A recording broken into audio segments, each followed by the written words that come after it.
नमस्कार, आदाब, सत श्री अकाल। मैं हूँ स्वीकार भारद्वाज और मैं हूँ कोरोना पॉज़िटिव और इस वक्त मैं हूँ हॉस्पिटल में अपने बेड पे।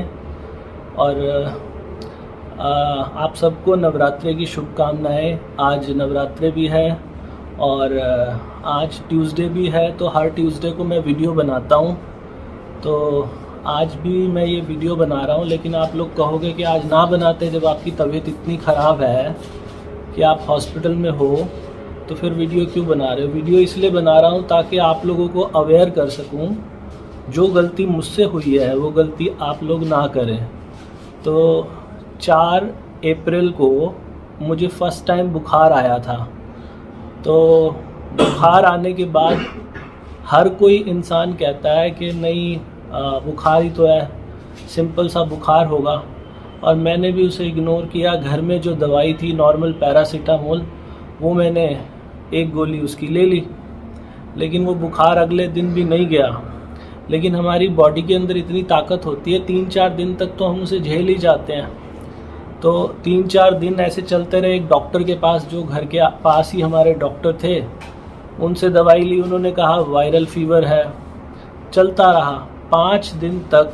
जो था, मैंने कोविड का टेस्ट ही नहीं कराया बुखार होने के बाद 5 दिन तक। और ना ही उस डॉक्टर ने बोला मुझे, जो मेरे घर के पास डॉक्टर थे। वो 5वें दिन के बाद जब मेरा बुखार नहीं उतरा और मेरे बुखार की वजह से मेरे फादर को भी बुखार हो गया, फिर उसके बाद हमने ये जो घर से सैंपल ले जाते हैं, हमने वहाँ से सैंपल दिया। नेक्स्ट डे ही रिपोर्ट आई। मैं और मेरे फादर दोनों ही पॉजिटिव थे। अब इंडिया में इतना ज़्यादा हो गया कोविड, हर किसी को जहाँ देखो कोविड हो रहा है आज के टाइम में, तो लोग इसको बड़ा कैजुअली ले रहे हैं। सब लोग सोचते हैं कि घर पे ही ट्रीटमेंट कर लेते हैं। तो मैं भी ऐसा ही सोचता था कि ये तो घर पे ही ठीक हो जाएगा और 7-8 दिन के अंदर अंदर बुखार बिल्कुल चला जाएगा। तो और मैं ऐसा ही सोचता रहा, घर पे इसका ट्रीटमेंट किया। लेकिन 5 दिन के बाद क्या होता था, जैसे ही मैं दवाई लेता था तो बुखार उतर जाता था। और दवाई नहीं ले रहे जिस वक्त आपको बुखार चढ़ता था, पहले 5 दिन सब कुछ नॉर्मल रहा, लेकिन 6ठे दिन से मुझे बुखार होता था। मेरे सेंसेस चले जाते थे। मेरे मुंह से सिर्फ माँ माँ माँ निकलता था और खाना खाने का बिल्कुल मन नहीं करता था। खाने के बारे में सोचा भी नहीं जाता था। सोचना भी बिल्कुल ऐसे लगता था ना, खाना नहीं खाना। और फिर भी मैं हॉस्पिटल नहीं जाना चाहता था। मुझे लगता था कि घर पे ही हो जाएगा सब कुछ ठीक। तो चलते गए दिन, चलते गए। और कल वो मेरे घर वालों ने मुझे ज़बरदस्ती करके उन्होंने मुझे हॉस्पिटल भेज दिया। तो कल से लेके आज तक मुझे अभी 2 दिन हो गए। मुझे एक बार फीवर आया था रात को 4 बजे, वो भी दवाई ली तो उतर गया। ऐसा लग रहा है कि मैं जल्दी रिकवर हो जाऊंगा, क्योंकि यहाँ पर ना बहुत सारी दवाइयाँ दी जा रही हैं। बहुत सारी अच्छाइयाँ भी हैं, बहुत सारी बुराइयाँ भी हैं जब आप हॉस्पिटल में आते हैं ना। जैसे यहाँ पर हमें कहा गया था कि आप जब जाएंगे तो आपके एक रूम में 2 ही पेशेंट होंगे सिर्फ। लेकिन अभी यहाँ हम देख रहे हैं हमारे एक ही रूम में 4 पेशेंट हैं। और कुछ दिक्कतें और भी हैं उसके अलावा, लेकिन दिक्कतों की ओर ध्यान नहीं देंगे हम। और मैं ये कहूँगा, मेरे जैसे ये साथ वाले बेड पे यहाँ पर भी एक पेशेंट है, तो उनको मैं बता रहा था कि मैं वीडियो बनाऊँगा इस टॉपिक के ऊपर। तो उन्होंने कहा कि सिर्फ बुखार नहीं, कोई भी सिम्टम हो, किसी को भी, आप जितने भी लोग ये वीडियो देख रहे हैं, कोई भी सिम्टम हो, सेम डे टेस्ट करा लेना। आप किसी गवर्नमेंट हॉस्पिटल में जाएंगे तो बिल्कुल फ्री होगा, और वैसे भी आप किसी प्राइवेट लैब से भी कराएंगे तो सिर्फ 900 रुपये का वो टेस्ट है कोविड का। अगर आपको कोविड पॉजिटिव पता चल गया ना, तो उसका ट्रीटमेंट बिल्कुल अलग है। और बिना कोविड के फीवर है तो उसका ट्रीटमेंट बिल्कुल अलग है। अगर मैंने इतना लंबा ना किया होता, मेरे को तो पता ही 5वें-6ठे दिन चला कि मुझे कोविड है। तो अगर मुझे पहले ही पता चल गया होता, फर्स्ट डे 4 तारीख को बुखार हुआ था, 5 को पता चल जाता, तो शायद मेरी सिचुएशन बहुत बेटर होती।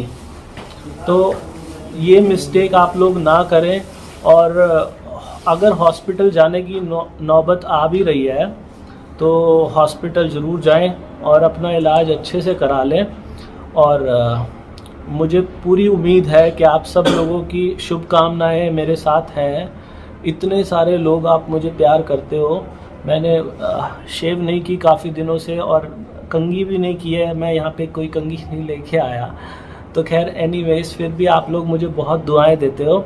मैं अभी भी अपना व्हाट्सएप चेक कर रहा था, मैंने बहुत दिनों बाद आज चेक किया तो व्हाट्सएप पे मैसेज आया हुआ था कि सर मेरा इतने किलो वज़न कम हो गया, मेरा इतने किलो वज़न कम हो गया। बहुत बहुत शुभकामनाएं लोग दे रहे थे। तो लोग पूछ रहे थे कि सर डाइट प्लान बता दो नवरात्रे के लिए, लोग बोल रहे थे रमज़ान के लिए डाइट प्लान बता दो। तो आप मेरे चैनल पे जाएंगे ना, स्वीकार भारद्वाज नवरात्रि डाइट प्लान, तो आपको वो भी मिलेगा। स्वीकार भारद्वाज और रमज़ान डाइट प्लान तो वो भी मिलेगा, तो आप वहाँ पर जाके देख सकते हो। और 32 बार जो है ना जी, वो कभी भी मत भूलना जीवन में, क्योंकि वो बहुत बहुत कामयाब चीज़ है। तो उसको भी फॉलो कीजिएगा। और ये जो गलतियाँ मैंने की हैं, ये गलतियाँ मत कीजिएगा। अपने आप को सेफ रखें, सुरक्षित रखें। ये जो नए वाला कोरोना जो अभी चल रहा है ना, दोबारा से ये जो लहर आई है, इतनी तेज़ लहर जो आई है, ये पहले वाले से काफ़ी अलग है।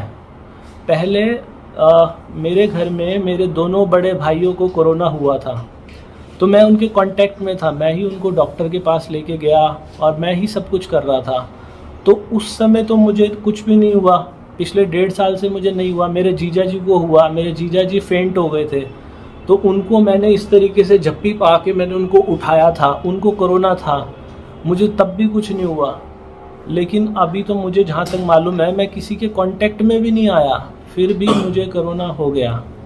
तो ऐसे ही आप लोग ध्यान रखिएगा, जिस दिन भी बुखार हो, खांसी हो, छींकें आ रही हों, उसी दिन टेस्ट कराओ और नेक्स्ट डे से ट्रीटमेंट चालू कर दो। ये मत सोचना कि मुझे नहीं होता कुछ भी, क्योंकि हर इंसान ये सोचता है कि मुझे नहीं होता कुछ भी, लेकिन जब हो जाता है ना, तो फिर उसके बाद तो बहुत कुछ सफ़र करना पड़ता है। अभी मैं बहुत कुछ सफ़र कर रहा हूँ, तो मेरे घर वाले भी कर रहे हैं। किसी को अच्छा नहीं लगता हॉस्पिटल में जाना, तो अपनी रक्षा कर लीजिए। और ये कोविड के अंदर तो परेशानी बहुत ज़्यादा बढ़ जाएगी। मुझे पूरी उम्मीद है कि आपको मेरी बातें समझ में आई होंगी। और वीडियो अगर ये अच्छी है ना, तो लोगों के कल्याण के लिए, जनहित के लिए इसको ज़्यादा लोगों तक फॉरवर्ड कर देना। भगवान आप सबका भला करे। God bless you, take care, bye bye.